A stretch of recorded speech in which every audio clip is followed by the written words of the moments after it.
Assalamualaikum warahmatullahi wabarakatuh. Alhamdulillah, salatan wa salaman ala rasulillah. Ashhadu an la ilaha illallah wahdahu la syarikalah. Wa ashhadu anna muhammadan abduhu wa rasuluh. Bapak, ibu, saudara-saudari yang saya hormati, membatalkan solat yang ke-14 adalah kedatangan najis yang tiada dimaafkan.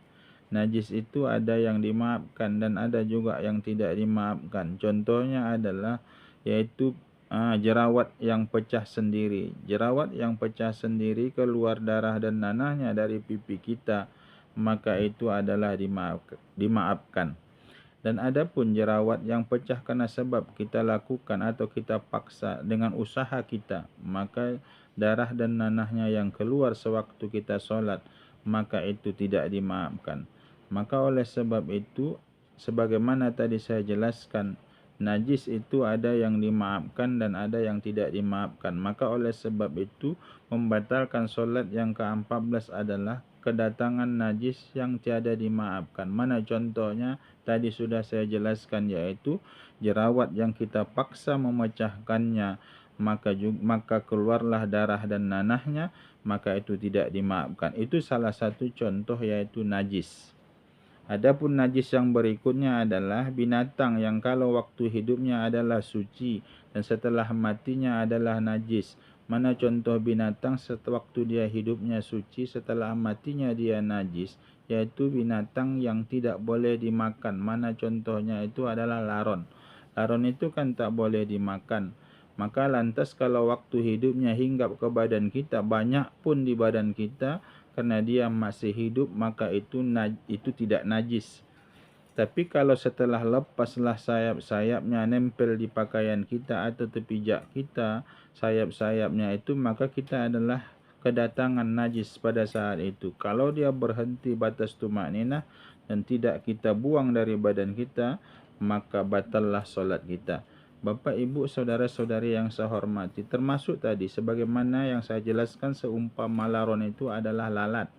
Lalat itu kalaupun banyak dia, kalau masih hidup hinggap sewaktu kita melaksanakan solat, walaupun 10, 20, 30 hinggapnya lalat itu di badan kita, tapi lalat itu hidup, maka itu belum menjadi najis. Tapi setelah dia mati, ada bangkai lalat nempel di baju kita sewaktu kita melaksanakan solat, batas tumakninah dia berhenti di badan kita, maka batallah solat kita. Itu contoh-contohnya. Mungkin banyak lagi najis-najis yang lain seperti nanah yang nempel di baju nyatanya, ataupun tai cicak yang nempel di peci. Kalau nyatanya setelah jatuh tai cicak itu ke peci kita, kita dapat mengkerpiskannya atau membuangkan peci kita, tidak berhenti dia batas tumakninah di peci kita, maka itu batal solatnya. Tapi kalau sudah berhenti tai cicak itu di atas peci kita, maka kita nyambunglah kepada kita najis tai cicak tadi.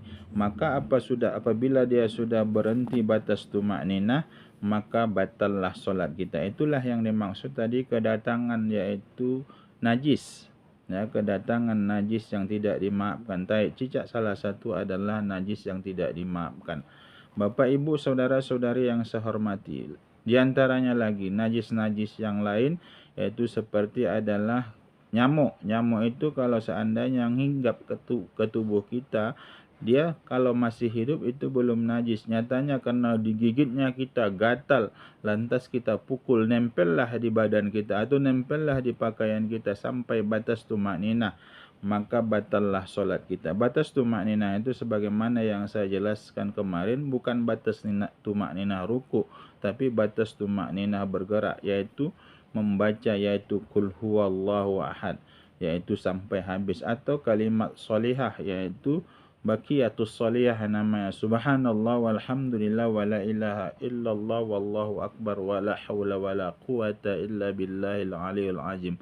Apabila berhenti selama itu di badan kita tadi bangkai lalat, bangkai nyamuk, maka batallah solat kita. Walaupun kita tadi memukul nyamuk itu yakin kita jatuh, tapi enggak tahunya nempel di baju kita, apabila sampai batas tumak nina itu, batallah solat kita. Maka oleh sebab itu kata para ulama, kalau kamu digigit nyamuk, kalau sanggup kamu menahannya tidak memukulnya, maka lebih bagus kita tidak memukulnya. Sunnah kita tidak memukulnya karena pertama tidak memperbanyak gerak yang bukan gerak solat di dalam solat, dan yang kedua tidak membunuh binatang sewaktu kita melaksanakan solat. Sementara nyamuk itu bukan binatang yang berbisa.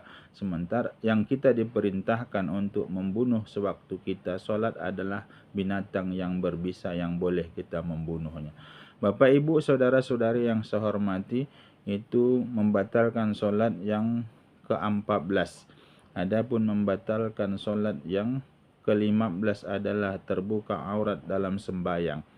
Adapun yang dimaksud dengan terbuka aurat dalam sembahyang adalah kalau yang terbuka itu dari samping dan juga dari atas. Adapun yang terbuka aurat itu dari bawah, umpamanya ada orang yang solat di atas pelepah atau batang pinang yang sudah dibelah, lantas dia tinggi tempatnya, kemudian ada orang yang lewat dari bawah batang pinang itu, karena dia berlobang-lobang, nampaklah paha seseorang itu dari bawah, itu tidak membatalkan solat. Tapi kalau ada orang yang melihatnya dari samping, lantas sewaktu dia solat ada koyak kainnya di pahanya, nampak dari samping, maka itu membatalkan solat. Dan juga nampak dari atas, ada orang yang longgar bajunya, kalau kita laki-laki, kancing bajunya yang bagian atas itu longgar, lantas sewaktu dia ruku, kalau kita lihat dari celah bajunya itu nampaklah pusatnya, maka orang yang seperti itu karena nampaknya datangnya dari atas atau datangnya dari samping, maka itu termasuk nampak auratnya dari samping, maka itu adalah batal solatnya. Seperti ada orang yang sewaktu dia solat, kan menutup aurat itu wajibnya adalah dari pusat sampai lutut. Lantas ada orang yang solat pakai celana ketat, pas waktu ruku dia nampak celengannya dari belakang. Apa itu celengannya? Belah pantatnya dari belakang. Maka itu batal solat. Maka oleh sebab itu bagi orang yang kalau dia solat pakai baju, sunnah dia pakai kutang, agar apa? Dimasukkannya kutangnya ke bawah agar jangan nampak ya celengannya yang dari belakang, yaitu belahan pantatnya. Kalau ada orang yang sedang solat lantas terbuka bajunya dari belakang, nampak belahan pantatnya dari belakang, kalau istilah orang namanya celengan. Maka kalau ada uang 1.000 dimasukkan situ, pas gaya masuk celengan ayam, maka orang yang seperti itu adalah nampak pantatnya, belahan pantatnya seperti itu, batal solat. Ini jarang kadang diperhatikan orang. Maka oleh sebab itu kata ulama dulu, kalau kita pakai baju, pakai singlet dia, atau kita solat itu pakai kain tapi diikatkan lewat pusat, agar apa? Hati-hati tidak nampak aurat kita sewaktu kita melaksanakan solat. Bapak, Ibu, saudara-saudari yang saya hormati, mana contoh yang berikutnya? Ada orang yang kebiasaannya merokok. Kalau sewaktu dia merokok itu terperciklah apinya ke celana, maka berlobanglah celananya. Lobang celana itu kalau nempel celana itu ke kulitnya, maka nampaklah kulitnya. Maka orang yang seperti ini nampak kulitnya sewaktu dia solat, maka juga batal solatnya. Maka oleh sebab itu berhati-hatilah, tengok-tengoklah pakaian kita sewaktu kita melaksanakan solat. Kalau ada bolong-bolongnya, maka pakailah sarung, agar apa? Jangan nampak kulit kita sewaktu melaksanakan solat. Itu kulit pun bagian aurat yang wajib kita tutup dalam solat. Bapak, Ibu, saudara-saudari yang saya hormati, itu tadi ke-14, ke-15, yaitu membatalkan solat. Yang ke-15 adalah yaitu terbuka aurat dalam sembahyang. Kalau nyatanya mampu kita menutupkannya, ada orang yang karena terbuka auratnya karena dihembus angin, maka terbuka auratnya sewaktu dihembus angin, maka sanggup dia menutupkannya sebelum batas tumak ninah, maka tidak batallah solatnya. Sama tadi orang yang tahu dia bahwa ada bagian celananya kena api rokok, lantas sewaktu belum nempel kain celananya ke kulitnya, udah ditutupnya pakai tangannya, maka orang yang bersegera menutup ya auratnya yang terbuka, belum sampai batas tumakninah, yaitu sebagaimana yang saya jelaskan tadi, batas tumakninahnya adalah batas membaca surat Al-Ikhlas atau Al-Baqiyatus Shalihah, yaitu subhanallah walhamdulillah wala ilaha illallah wallahu akbar wala haula wala quwata illa billahil aliyul azim. Sanggup dia menutupnya sampai belum batas, melewati batas. Kalau seandainya kita membaca itu, maka tak batallah solatnya walaupun terbuka karena dihembus angin atau terbuka dengan sebab yang lain. Ini aja dulu pertemuan kita pada kali ini. Nanti akan kita sambung, yaitu pada tempat-tempat yang membatalkan solat yang berikutnya. Terima kasih atas segala perhatian. Mohon maaf atas segala kekurangan. Wabillahi taufiq wal hidayah. Assalamualaikum warahmatullahi wabarakatuh.